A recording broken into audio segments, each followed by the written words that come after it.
கிறிஸ்துவில் பிரியமான உறவுகளே, திருவள்ளுவர் 69வது திருக்குறளிலே இவ்வாறு எழுதுவார்: ஈன்ற பொழுதில் பெரிதுவக்கும் தன் மகனை சான்றோர் என கேட்ட தாய் என்று எழுதியிருப்பார்.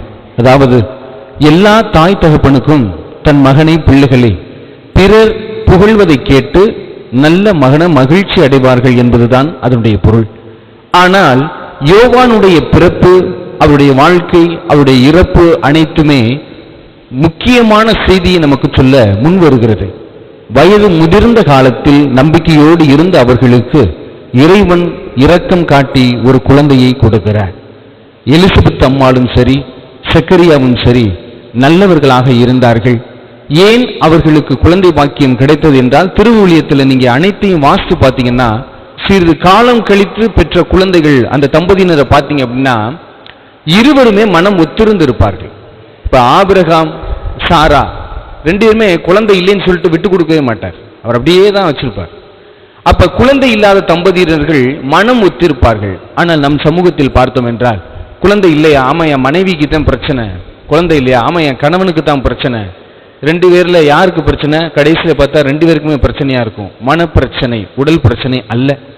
ஆனால் இங்கு சக்கரியாவும் எலிசபெத்தும் வயது முதிர்ந்த காலத்தில் என்றால், அவர்கள் முதிர்ந்த வயது வரைக்கும் ஒற்றுமையாக இருந்தார்கள், மனம் ஒத்திருந்தார்கள், நம்பிக்கையோடு இருந்தார்கள், இறைவனுடைய ஆசீர்வாதத்தை பெற்றார்கள். எதைத்தான் நம் சுட்டி காட்டப்படுகிறது. யோவான் என்ற பெயருக்கு பொருள் என்னவென்றால், அது பற்பல பெயர்களை சொல்லுவார்கள். ஒன்று வழியை ஆயத்தமாக்க, இன்னொன்று திறக்கப்படுதல் என்பதுதான் அதனுடைய பொருள். அதனால்தான் யோவான் என்ற பெயர் விட்டவுடன் அவருடைய தந்தை சக்கரியாவிற்கு நா கட்டவிழ்க்கப்படுகிறது.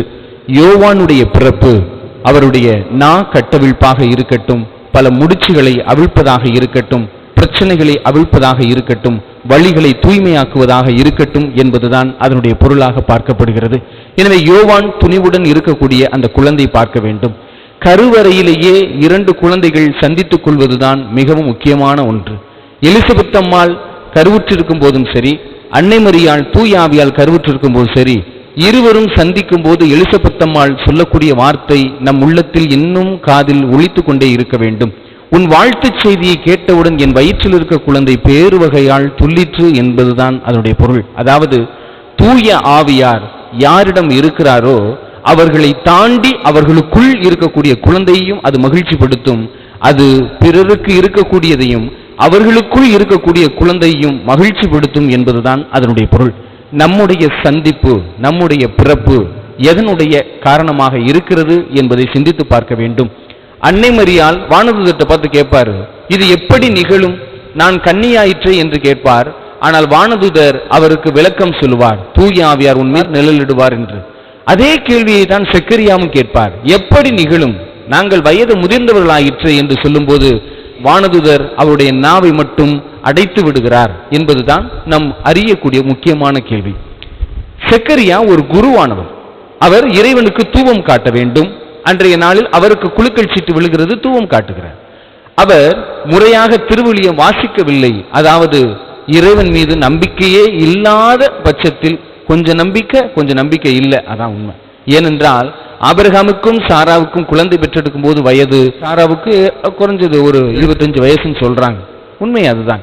அதே போலதான் ஆண்டவருடைய ஆசீர்வாதம் எப்போதும் இருக்கும் என்பதை அவர் மறுத்து விடுகிறார். ஆகையால் தான் அவருடைய நா கட்டி போடுகிறார் ஆண்டவர்.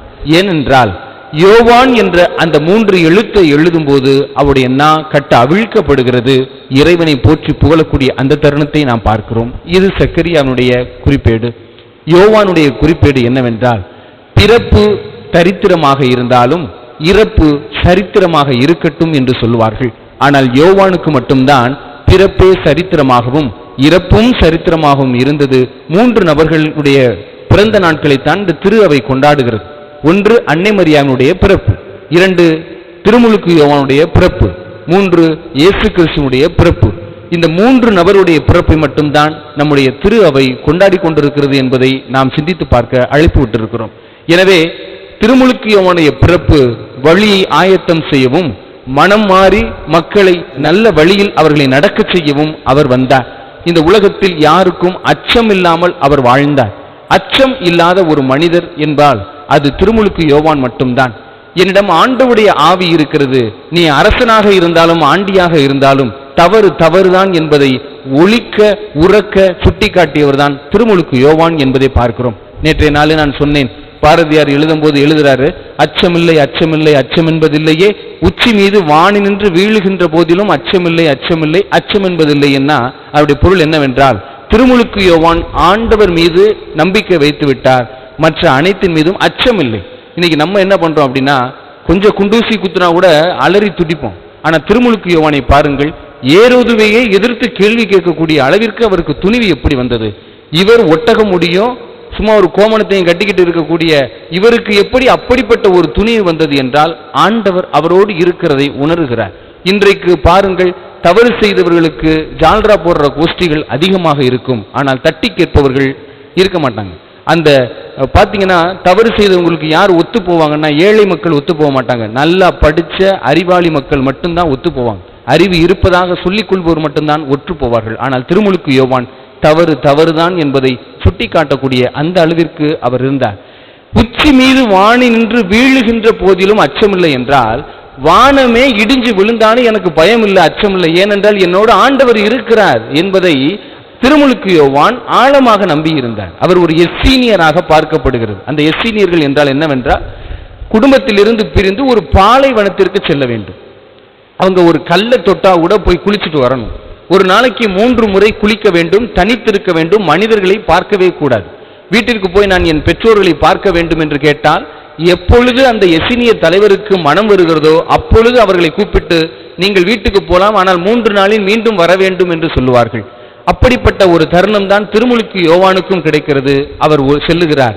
செல்லும் போது அனைத்து மக்களும் இந்த எஸ்சீனியர்களை அப்படியே கவர்ந்து பார்ப்பாங்க. ஏன்னா அவர்கள் உலகை விட்டு தனித்திருப்பார்கள், ஒட்டக ரோமத்தால் ஆன அந்த உடை உடுத்திருப்பார்கள், காட்டுத்தேனை உண்பார்கள், வெட்டுக்கிளியை வரித்து வைத்து பெரிய ஒரு வெட்டுக்கிளியை உண்பார்கள். உணவில் கட்டுப்பாடு இல்லாதவன் உணர்விலும் கட்டுப்பாடு இல்லாதது போல் திருமுழுக்கு யோவான் உணவிலும் கட்டுப்பாடோடு இருந்தார். ஆகையால் தான் அவர் உணர்விலும் கட்டுப்பாடோடு இருந்தார் என்பதை சுட்டிக்காட்டப்படுகிறது.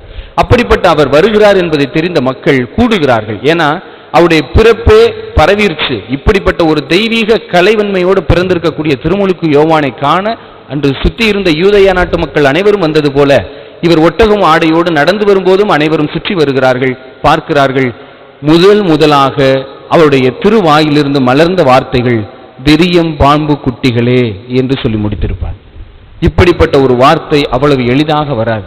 யாராவது இன்னைக்கு நம்ம நோட்டீஸ் அடிச்சு வாங்க, நாங்கள் கூட்டம் போட்டிருக்கிறோம் வாங்க, இன்னைக்கு நற்செய்தி கூட்டம் இருக்கு வாங்கன்னா கூட வரமாட்டாங்க யாரும். ஆனால் ஒரு மனிதன் ஆணியை எடுத்து இருக்குகிறார் ஒவ்வொருவருக்கும், விரியன் பாம்பு குட்டிகளே, மனம் மாறி நற்செய்தி நம்புங்கள், வாங்க, சரியான வழிக்கு போங்க, நீங்கெல்லாம் பாவ மன்னிப்பு பெறுங்க, திருமுழுக்கு வாங்குங்கள் என்று அவர் சுட்டிக்காட்டக்கூடிய பொருளை நாம் ஆழமாக சிந்தித்து பார்க்க வேண்டும். நாமும் திருமுழுக்கு வாங்கி இருக்கிறோம், இறைவனால் ஆசீர்வதிக்கப்பட்டு பிறந்திருக்கிறோம். இந்த பிறப்பை நாம் வீணடிக்க வேண்டாம். இந்த பிறப்பை நாம் சாதனையாக்க திருமுழுக்கு யோவான் நமக்கு முன்னோடியாக இருக்கிறார். எனவே அவருடைய பாதையை பின்பற்ற வேண்டும். ஒன்று இயேசுவோடு பயணிக்க வேண்டும், இல்லை என்றால் இயேசுவுக்கு பின்னால் பயணிக்க வேண்டும். இதில் இரண்டிலுமே நான் தவறிவிட்டேன் என்றால் நம்முடைய பாதை எங்கோ செல்லக்கூடிய யூதாசின் பாதையாக அமைந்துவிடும் என்பதுதான் அதனுடைய பொருளாக இருக்கிறது. திருமுழுக்கு யோவான் சுட்டி காட்டுவது, உண்மை வழியை கண்டறியுங்கள், அந்த வழியில் செல்லுங்கள், இறைவன் உங்களை நிறைவாக ஆசீர்வதிப்பார் என்பதுதான் அதனுடைய பொருளாக இருக்கிறது. எனவே அன்பிற்கினியவர்களே, நாமும் உண்மையின் பாதையில் அழைத்து செல்ல திருமுழுக்கு யோவான் முற்படுகிறார். அவ்வழியை பின்பற்றி செல்ல இந்த திருப்பலியிலே பக்தியோடு மன்றாடுவோம். ஆமென்.